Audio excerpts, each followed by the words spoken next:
Hi friends, দেখো তোমাদের সাথে আজকে আমি একটা রেসিপি শেয়ার করছি। খুব সাধারণ রেসিপি, আজকে সন্ধেবেলা বানালাম, তাই ভাবলাম ভিডিও করে নিই একটু।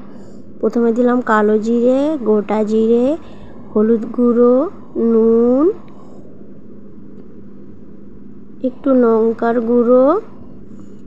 এটা হচ্ছে ম্যাগি মশলা, একটু বেশি করে দেবে, খেতে ভালো লাগবে। একটা ডিম, তারপরে একটু অল্প চিনি, একটুখানি আদা রসুনের পেস্ট টেস্ট হওয়ার জন্য, তারপরে কর্নফ্লাওয়ার। আমাদের ঘরে বেসন ছিল না, তাই বেসন দিইনি, বেসন থাকলে দেবে, আরও ভালো খেতে হবে। তারপরে সব ভালো করে মাখিয়ে তেলে ছেড়ে দিলাম। ফাইনাল কীরকম হয়েছে দেখো। ভিডিওটা ভালো লাগলে ফলো করে লাইক কমেন্ট করে যাবে। কেমন লাগলো বলবে সবাই। বাই।